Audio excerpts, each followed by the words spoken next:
ઉપલેટામાં આન બાન અને શાંતિ 15 ઓગસ્ટ સ્વતંત્ર પર્વની ઉત્સાહભેર ઉજવણી કરવામાં આવી। ઉપલેટા શહેરમાં 15 ઓગસ્ટના રોજ સ્વતંત્ર પર્વની અહીંના મ્યુનિસિપલ વીવી મંદિર હાઈસ્કૂલ ખાતે શહેરના રાજકીય સામાજિક શૈક્ષણિક આગેવાનો, પોલીસ, એનસીસી, શાળા કોલેજના વિદ્યાર્થીઓ તેમજ શહેરના રાષ્ટ્રવાદી નાગરિકો વગેરેની વિશાળ ઉપસ્થિતિ વચ્ચે શહેરના પ્રથમ નાગરિક એવા વર્ષાબેન ગજેરાના વરદ હસ્તે ધ્વજવંદન કરી રાષ્ટ્રધ્વજને સલામી આપવામાં આવી હતી। આ પ્રસંગે દેશભક્તિના વિવિધ સાંસ્કૃતિક કાર્યક્રમો પણ રજૂ કરવામાં આવ્યા હતા અને દરેક લોકોએ જાહેરમાં સ્વચ્છતાના શપથ લીધા હતા।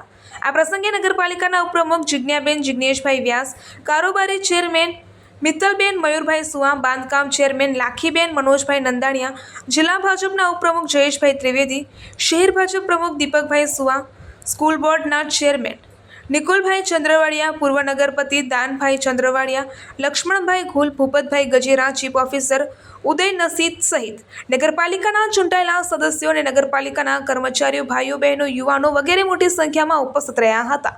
રિપોર્ટર નીલમ ભોલુ રાઠોડ, ઉપલેટા।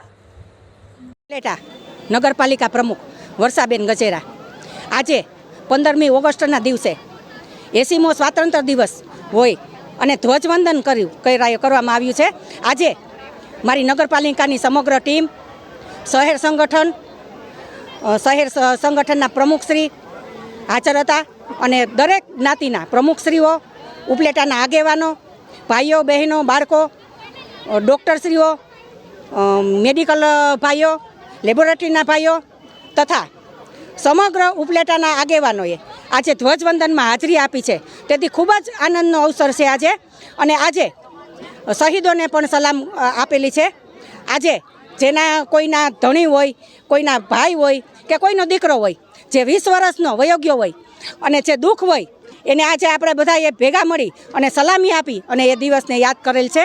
તો આજે સ્વતંત્ર દિવસને 80મા વર્ષમાં ખૂબ જ મોટે પાયે નગરપાલિકાના ચીફ ઓફિસર પણ હાજર હતા અને તમામ સુધરાઈ સભ્ય પણ અમારા હાજર હતા, સંગઠનના તમામ હોદ્દેદારો, દરેક મોરચાના હોદ્દેદારો હાજર હતા અને ખૂબ જ આનંદથી આ ઉત્સવ ઉજવવામાં આવ્યો છે।